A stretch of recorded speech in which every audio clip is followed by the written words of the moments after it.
Assalamualaikum warahmatullahi wabarakatuh. Bersyukur kepada Allah Subhanahu wa Ta'ala yang telah memberikan rahmat serta karunia-Nya kepada kita semua, sehingga pada malam hari ini kita dapat mengikuti pemberian salawat serta salam alaihi kita tercurahkan pada baginda Rasulullah SAW. Izinkanlah saya untuk mempresentasikan pada malam hari ini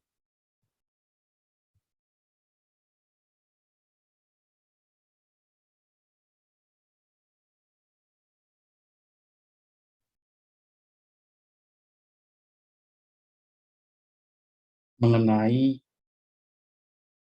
pencurian imani pada e-commerce dalam tindak pidana cybercrime sebagai tindak pidana ekonomi. Perbedaan cybercrime dengan tindak pidana konvensional. Tindak pidana cybercrime merupakan suatu tindak pidana yang memang memerlukan perhatian khusus. Cybercrime menjadi isu yang menarik dan kadang menyulitkan karena kegiatan dunia cyber tidak dibatasi oleh teritorial negara apabila pelaku melakukan dari negara yang berbeda. Kegiatan dunia cyber relatif tidak berwujud karena tindak pidana tersebut dilakukan di dalam cyberspace atau dunia maya. Sulitnya pembuktian karena data elektronik relatif mudah untuk diubah dan lebih mudah untuk menghilangkan jejak. Di dalam hukum pidana terdapat tiga segi yang terpengaruh dari suatu modernisasi, yakni satu, hukum pidana yang kita cita-citakan atau hukum pidana ius constituendum. Yang kedua, hukum pidana yang berlaku sekarang, artinya yang harus diterapkan oleh pengadilan atau disebut hukum pidana sebagai ius constitutum atau ius operandum. Dan yang ketiga, hukum pidana yang benar-benar diterapkan untuk suatu perbuatan konkret atau hukum pidana sebagai ius operatum. Perbedaan antara kejahatan konvensional dan kejahatan telematika.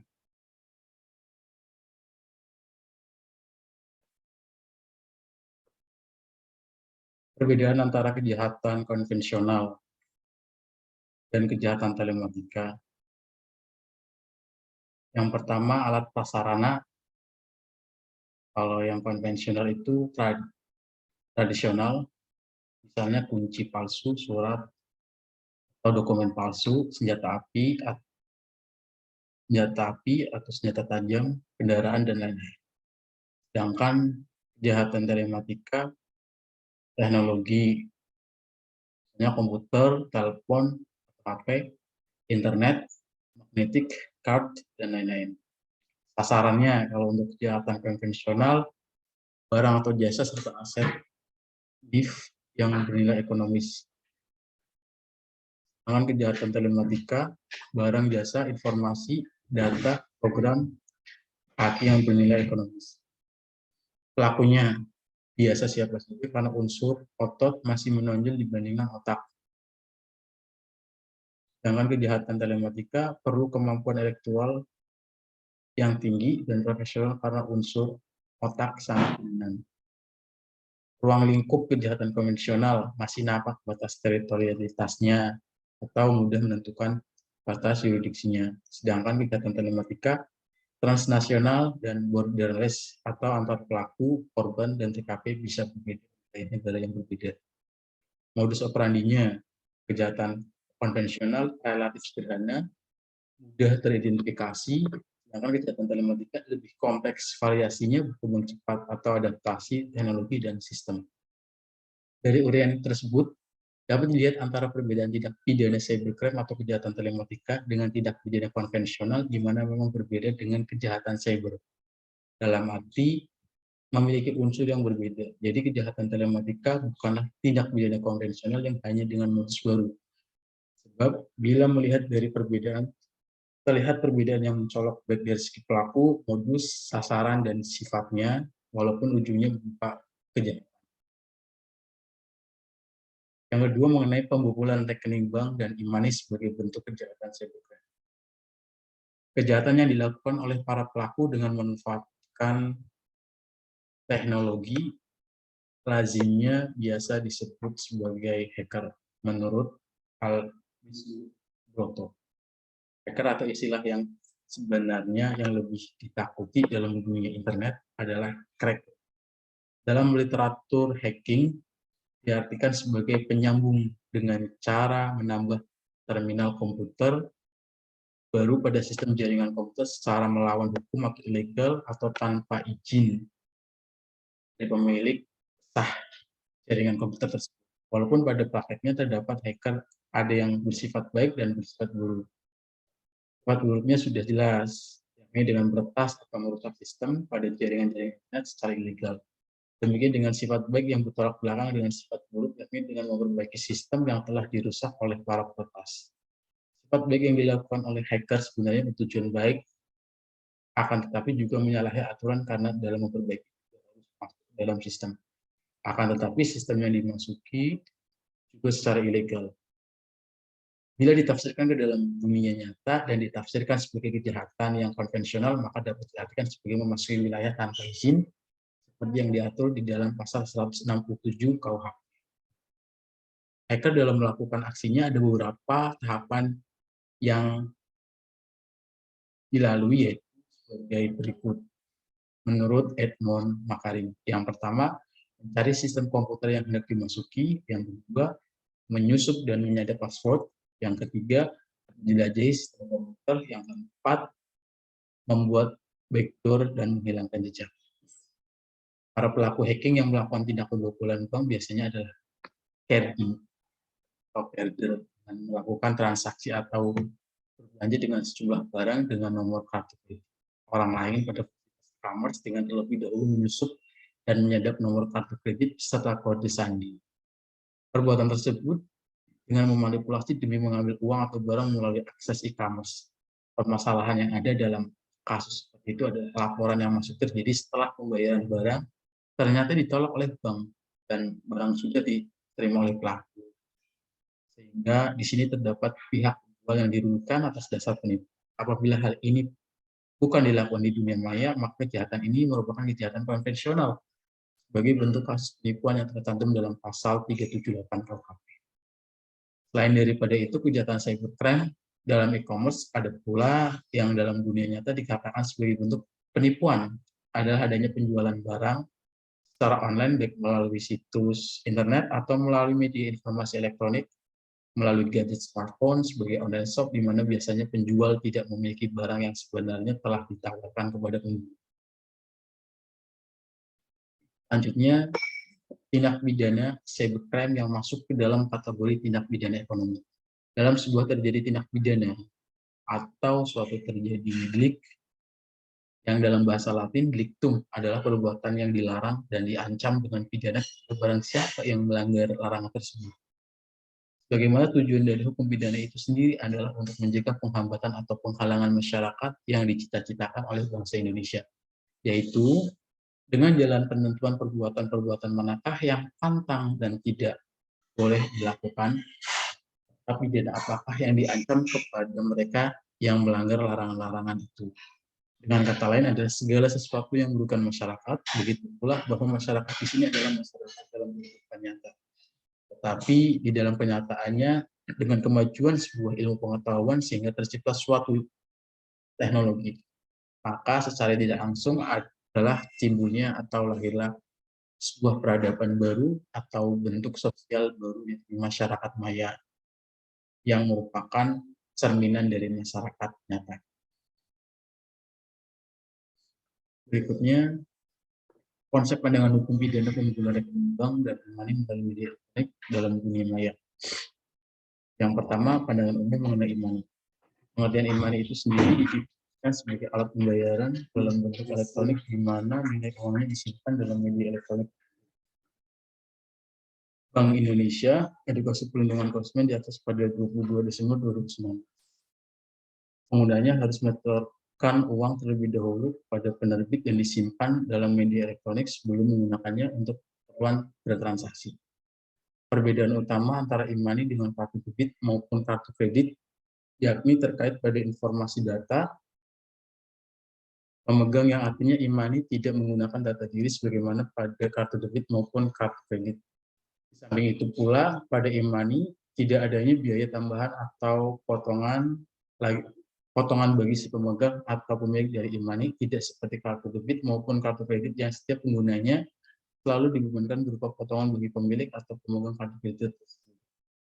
Pengaturan e-money itu sendiri telah dituangkan dalam Peraturan Bank Indonesia Nomor 11 dari 12 PBI dari 2009 tentang uang elektronik atau electronic money, yang kini sudah diperbarui melalui PBI Nomor 18 garing 17 garing PBI garing 2016 dan Surat Edaran Bank Indonesia Nomor 11 garing 11 garing DASP tanggal 13 April 2009 perihal uang elektronik electronic money, di mana diterbitkan atas dasar nilai uang yang disetor terlebih dahulu oleh pemegang kepada penerbit dan nilai uang tersebut secara elektronik dalam suatu media seperti server atau artinya e-money yang beredar di dunia maya bukan semata-mata hanya uang yang abstrak dan tidak berwujud, akan tetapi merupakan uang yang sejak awal merupakan uang fisik yang berlaku kemudian dirubah menjadi uang elektronik. Walaupun di satu sisi terdapat beberapa manfaat dari uang elektronik, tetapi di sisi lain terdapat risiko yang perlu disikapi dengan kehati-hatian dari penggunanya, seperti risiko uang elektronik hilang dan dapat digunakan oleh pihak lain, karena pada prinsipnya uang elektronik sama seperti uang tunai yang apabila hilang tidak dapat diklaim pada penerbit.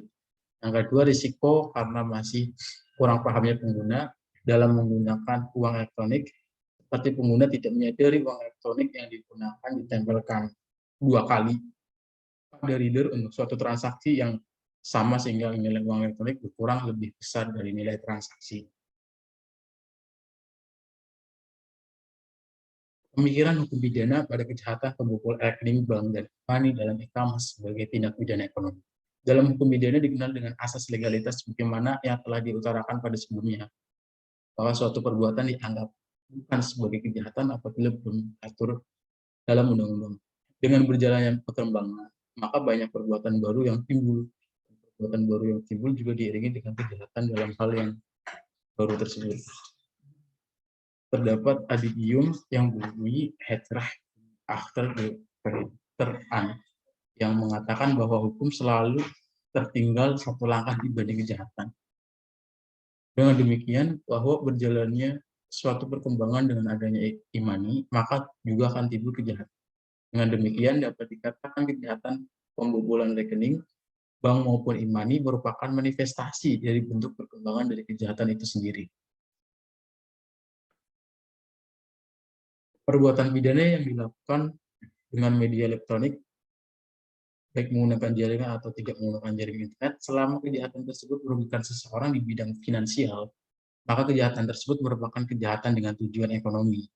Sehingga dapat melihat keterkaitannya antara cybercrime dengan kejahatan tindak pidana ekonomi, bahwasanya perbuatan tersebut mengenai delik di dalam delik pidana cybercrime terkandung unsur ekonomi. Adapun bila di dalam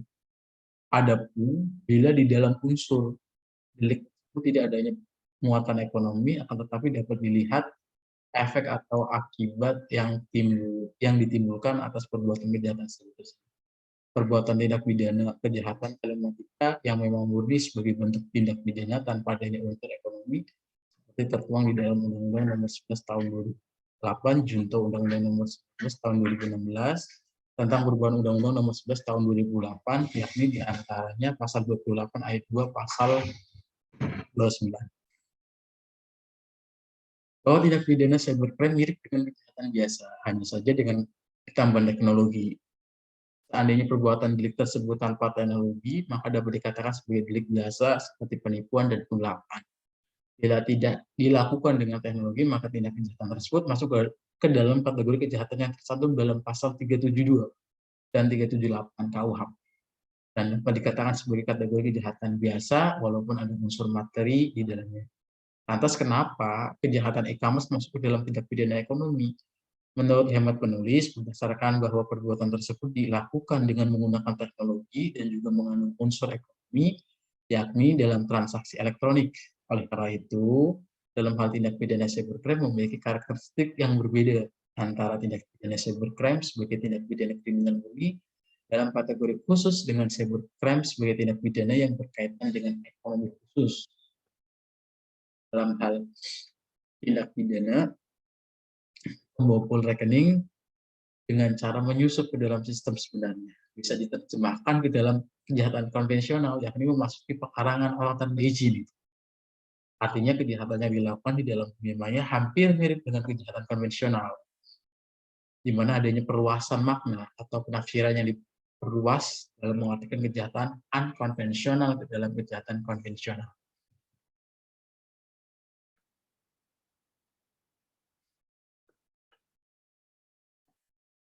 Untuk bagian terakhir, kesimpulan. Cybercrime merupakan tindak pidana yang dihasilkan oleh komunitas sosial baru, yakni cerminan dari masyarakat nyata menjadi masyarakat maya. Kejahatan yang dilakukan oleh masyarakat tersebut dalam tindak pidana ekonomi salah satunya yang diangkat oleh penulis adalah mengenai pembobolan bank dalam hal ini rekening bank, baik yang terjadi di dalam e-commerce, di mana e-commerce itu sendiri merupakan transaksi yang dilakukan melalui teknologi tinggi antara individu yang satu dengan individu yang lain, yang tidak ada batasnya atau jaraknya berjauhan. Akan tetapi di dalam transaksi tersebut ternyata sudah diintai atau diinti oleh segelintir masyarakat maya untuk melakukan tindakan pidana yang semata-mata dapat merugikan banyak orang, di mana mereka para peretas akan melakukan pembobolan dengan berbagai cara. Di antaranya adalah mereka para carding melakukan transaksi dengan membobol nomor rekening atau kartu kredit serta nomor PIN seperti infringement of privacy, yang merupakan salah satu bentuk kejahatan dunia maya dalam transaksi e-commerce. Walaupun tidak hanya itu, seperti penipuan antara penjual dan pembeli dalam online shop atau e-commerce, di mana penjual sudah mentransfer sejumlah uang, tetapi barang yang seharusnya dikirim tidak kunjung dikirim, dan maupun perbuatan yang merugikan secara finansial yang terjadi di dunia maya. Maka perbuatan tersebut juga merupakan kejahatan di bidang ekonomi yang menggunakan fasilitas elektronik, yang pada prinsipnya kejahatan yang menggunakan teknologi canggih yang berkaitan dengan dunia maya, baik internet maupun telepon seluler, di mana dunia maya tersebut tidak secara fisik atau abstrak dengan tujuan atau motif untuk memperkaya diri sendiri, dapat dikategorikan sebagai tindak pidana dengan motif ekonomi, dan dengan adanya kejahatan tersebut dapat dikatakan sebagai kejahatan ekonomi dikarenakan akan mempengaruhi stabilitasan perekonomian bangsa dengan hilangnya kepercayaan masyarakat untuk menyimpan keuangannya di bank, dan enggan masyarakat untuk melakukan transaksi e-commerce, sedangkan fenomena e-commerce sudah tidak mungkin untuk dihindari lagi sebagai bentuk kemajuan zaman. Demikianlah pemaparan dari saya mengenai